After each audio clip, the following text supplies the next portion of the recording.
প্রথমেই আমি অমলতা সের যিনি কর্ণধার, ওনাকে জানাই রুদ্রদেব সাহিত্য সংস্কৃতি পরিষদের পক্ষ থেকে অনেক অনেক ধন্যবাদ। অমলতা সে এটা আমার প্রথম প্রোগ্রাম। তা আজকে আমরা অনেক কিছু উপস্থাপন দেখলাম, খুব সুন্দর লাগলো এবং পরিবেশটাও খুব সুন্দর। তা একটু অন্য ধরনের পরিবেশন হোক, একটু হাসির একটা নাটক, আশা করি সবার ভালো লাগবে। আমাদের আজকের উপস্থাপন, আচ্ছা আমি প্রথমে একটু রিকোয়েস্ট করব যে একটু, হ্যাঁ, আমাদের আজকের উপস্থাপন কর্তা গিন্নির বাকযুদ্ধ। উপস্থাপনায় আমি দীপাঞ্জন এবং আমার সঙ্গে আছেন রঙ্গনা।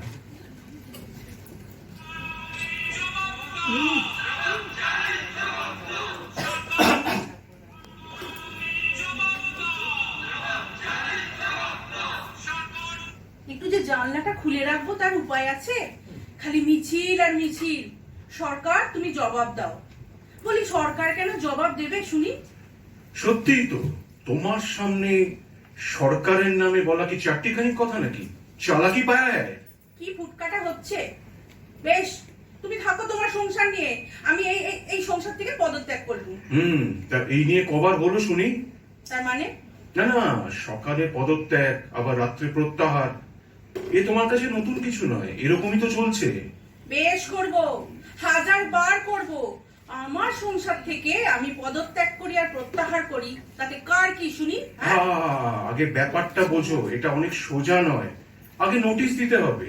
তাছাড়া উপযুক্ত লোক না পাওয়া পর্যন্ত তোমাকেই কিন্তু কাজটা চালিয়ে যেতে হবে, এটা মনে রেখো। কি কি কি বললে তুমি? উপযুক্ত লোক? তুমি আমার জায়গায় উপযুক্ত লোক বসাবে? হ্যাঁ, তাছাড়া কি করব বলো তো? উফ, তোলে তোলে তোমার এই মতলব? বেশ বেশ, আমি এই এই মৃত্যু অনশন শুরু করলাম। দেখি আমার ঠেকায় কে। এই শোনো শোনো শোনো, দেখো দেখো, আমি বলছিলাম কি, অনশনটা আর কদিন বাদে করলে হতো না? কেন আর কদিন বাদে কি হবে শুনি?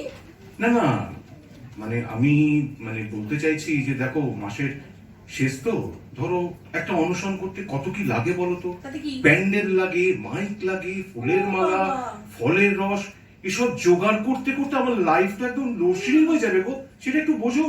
হোগে হোগে হোগে, যে সংসারে আইন শৃঙ্খলা বলে কিচ্ছু নেই, সেখানে একমাত্র প্রতিকার হলো শুধু অনশন। ওমা, কেন সংসারের আইন শৃঙ্খলা কি হলো? বলি এটা কি একটা সংসার?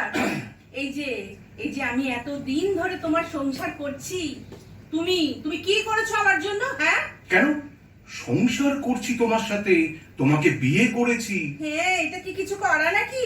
হলো না? সব থেকে বড় হলো তো তোমাকে সহ্য করা, আর বিয়ে করে আমার হাতে তো পড়লো হাত করা। তখন মনে ছিল না? তখন বলেছিলে সারা জীবনের জন্য তোমার ভাত কাপড়ের ভার নিলাম। আরে আরে থামো থামো থামো থামো।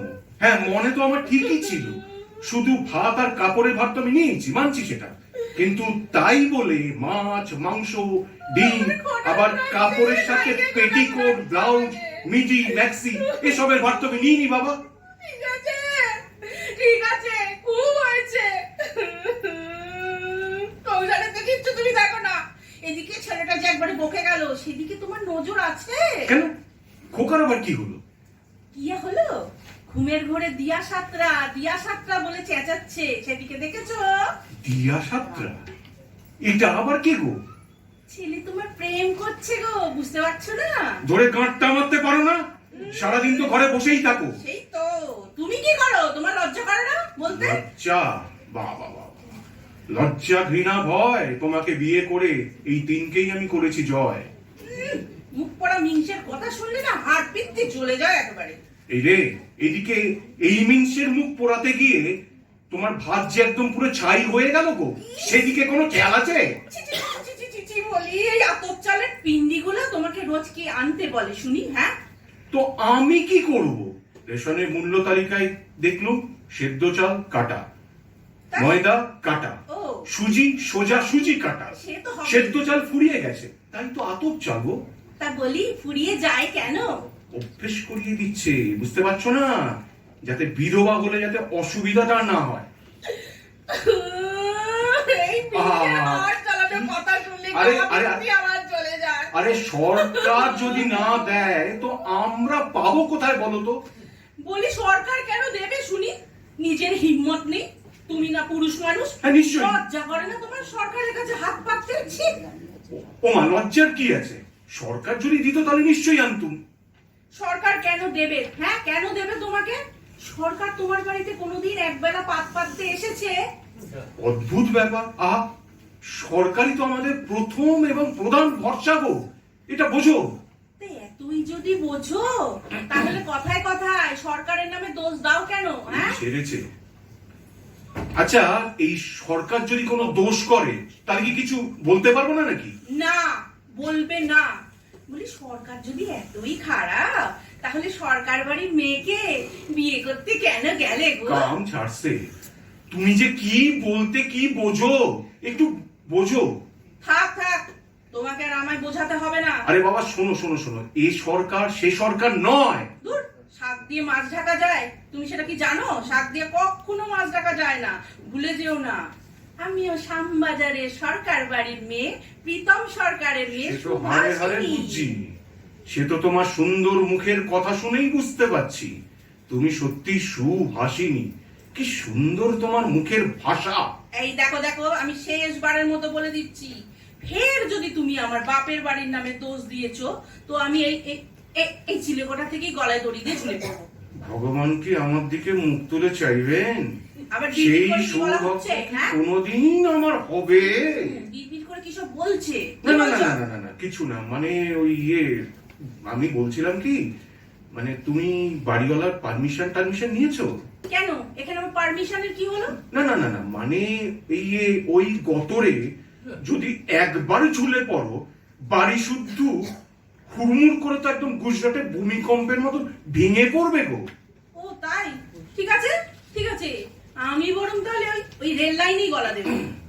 না না না না না না, রেল লাইনে এ গলা দিও না। কি? কারণ শোনো, ওখানে আজকাল না একদম টাইমের কিছু ঠিক ঠিকানা নেই। ও দেখবে তুমি শুধু গলা দিয়ে পড়েই আছো, পড়েই থাকবে। তাই নাকি? আর ওদিকে গাড়ি লেট আসছে না, তখন? ঠিক আছে, তাহলে আমি গায়ে কেরোসিন ঢেলে আগুন দিয়ে পুড়ে মরবো। খবরদার, কেন? খবরদার বলছি, এবার কি ওই হলো? কেরোসিন তেল একদম হাত দেবে না। শালা 3 ঘন্টা লাইনে দাঁড়িয়ে মাত্র 1 লিটার কেরোসিন তেল জোগাড় করেছি। সে কি তোমার গায়ে ঢালার জন্য নাকি? তাই নাকি? মরতে হয় তো অন্য কিছু করে মরো। ওই কেরোসিন তেলের দিকে একদম নজর দেবে না বলে দিলাম। বেশ, আমি তাহলে বিষ খাবো, তবু আত্মহত্যা করে আমি এর প্রতিশোধ নেবই নেব। দেখো দেখো, ভালো করে একটা কথা শোনো। এত অখাদ্য কুখাদ্য খেয়েও যখন তুমি পটল তোলনি, তখন আমার যেটা মনে হয় ওই বিষও তোমার সালা বেমালুম হজম হয়ে যাবে গো। হ্যাঁ, আবার কিছু বলছো? যাকে ছাড়ো, আমি বলছিলাম কি, মানে যদি আত্মহত্যা করতেই হয় করো, আমার কোনো আপত্তি নেই। মানে অন্য দিন করো, আজকের দিনটা থাক না। কেন আজকের দিনটা থাকবে? কেন থাকবে শুনি? কি না হচ্ছে আজকে? না না, মানে আজকের সন্ধ্যের শোতে না 2খানা সিনেমার টিকিট কেটেছি। ও হিন্দি ছবি। তাই? শুধু ঝাড়পি ডিসুম ডিসুম ডিসুম ডিসুম, অনেকটা ঠিক তোমার মতো। বেশ তাই যাবে? চলো না।